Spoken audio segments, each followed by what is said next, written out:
You're listening to More Than Steps, the podcast where we geek out on how belly dance works, one coffee run at a time. I'm your hostess, Nadira Jamal. When I was a kid, I checked out a book about songwriting from the library, and its advice surprised me. It said, don't try to write a song from scratch. Instead, start with an existing song and then keep changing it until it's no longer the same piece. And to me, that sounded like cheating, and so I never really tried it. But it turns out that's actually a really common technique in songwriting, and a lot of really enjoyable and famous and even good songs have been written that way. So while I never did try that with music, I did find an adaptation for the dance. The value in this idea is that creating something from scratch can feel daunting, but we can mine what we already know to create new ideas. And that's the concept behind skeletons. This is a topic that I introduced in my second instructional video, the Improvisation Toolkit Volume 2. And if you have that already, you've heard me call them compositional skeletons. But these days I just call them skeletons. So what is a skeleton?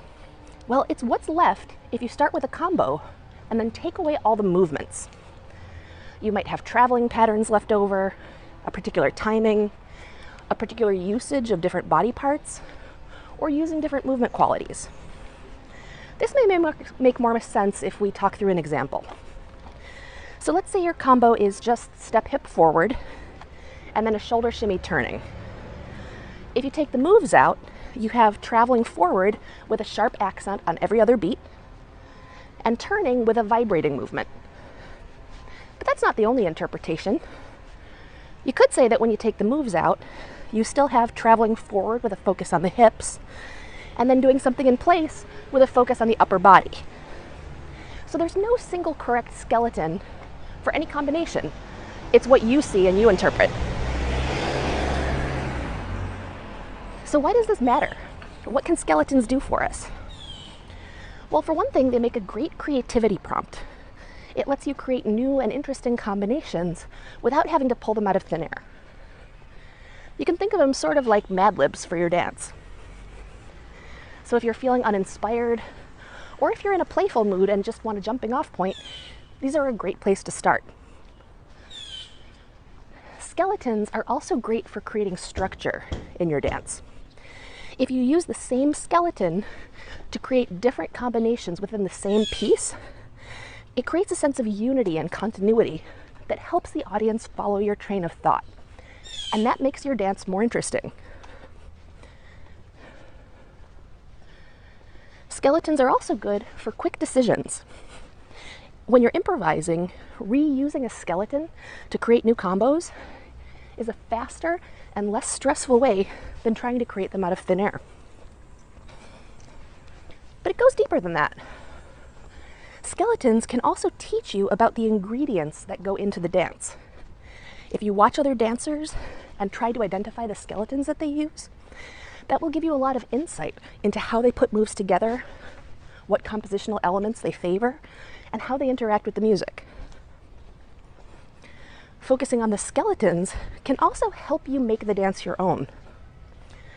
Other dancers are a great source of inspiration, whether you're watching YouTube clips or live performances, or learning combos in class or in workshops. But we don't want to be cookie-cutter copies of each other. But if you identify the skeletons in the other dancers' work and explore different ways to use those skeletons, that can help you integrate the aspects of what you like about that dancer and her material and make that a part of your own style instead of copying her stuff wholesale. So how do you get started?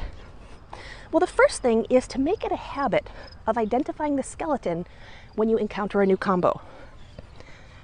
So if you see another dancer do something you love, or you learn a combo in class or in a workshop, just always ask yourself, what would be left in this combo if I took the movements away? And if you're having trouble identifying that, a great idea, on video at least, is to turn off the sound. That can help you focus on what she's doing instead of the big picture. Then play around with fleshing out that skeleton and creating your own ideas. You can do this in different ways. You can take your time and sit down and brainstorm.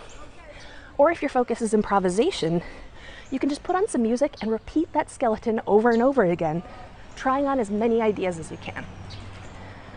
A good way to start is just by marking out the skeleton itself with no moves. So just walking your way or gesturing your way through it, and then try plugging in some different ideas. You can do all of this in your imagination as well. No dancing, just picturing the skeleton and how you could fill it in with different moves. This is a great way to spend dead time, like waiting in line at the grocery store, and it's surprisingly effective because half of the work is coming up with the idea, not just executing it. If you'd like some more help with this, we dig into this a lot more depth in the Improvisation Toolkit Volume 2.